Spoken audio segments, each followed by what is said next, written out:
अमरावतीत गुरु शिष्याच्या नात्याला काळीमा फासणारी ही घटना। अमरावतीच्या शिंदी गावात शाळेत शिक्षकाकडून विद्यार्थिनीचा विनयभंग करण्यात आला। संतप्त गावकऱ्यांनी मग शिक्षकाची कारच फोडली। संतप्त गावकऱ्यांनी शिक्षकाला शाळेमध्ये डांबून ठेवलं। अमरावतीतली ही घटना आहे।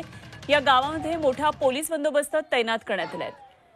अमरावतीतून ही घटना पुढे येते। शिंदी गावामध्ये शाळेमध्ये शिक्षकाने एका विद्यार्थिनीचा विनयभंग केला आणि त्यामुळे गावकरी चांगले संतप्त झाले। या शिक्षकाची कार फोडली। या शिक्षकाला शाळेमध्ये बंदिस्त करून ठेवलेलं होतं, त्याला डांबून ठेवलं। त्यामुळे गावामध्ये तणावाची परिस्थिती एक प्रकारे निर्माण झाली। पोलीस बंदोबस्त गावामध्ये त्यामुळे आता तैनात करण्यात आला। अनिरुद्ध दवाळे आमचे प्रतिनिधी आपल्या बरोबर आहेत। आणखी सविस्तर माहिती जाणून घेऊया। अनिरुद्ध, अमरावतीमधली धक्कादायक घटना आहे। शिक्षक आणि विद्यार्थ्याच्या नात्याला काळीमा फासणारी घटना घडली आहे। काय काय नेमके आता तपशील येत आहेत? नक्कीच अनुपमा, आता जर पाहिलं तर पथरोड पोलीस ठाणे अंतर्गत शिंदी बुजुर्ग नावाचं हे जे गाव आहे ते गाव येतं आणि या गावामध्ये ही विद्यार्थी आणि शिक्षकाच्या नात्याला काळीमा फासणारी जी आहे ती घटना उघडकीस आलेली आहे।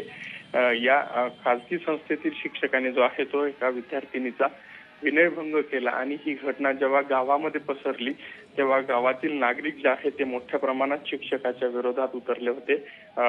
शिक्षक जो आहे तो शाळेमध्ये लपून बसलेला होता आणि त्यानंतर शिक्षकाची जी कार आहे ती गावकऱ्यांनी तोडफोड केलेली आहे। मोठ्या प्रमाणात गाडीचं जे आहे ते नुकसान केलेलं आहे। शिक्षकाला आमच्या ताब्यात द्या अशी मागणी जी आहे ते गावकरी जे आहे ते करत होते। मात्र पोलिसांनी शिक्षकाला घेऊन जे आहे ते पोलीस ठाण्यामध्ये गेलेले आहे।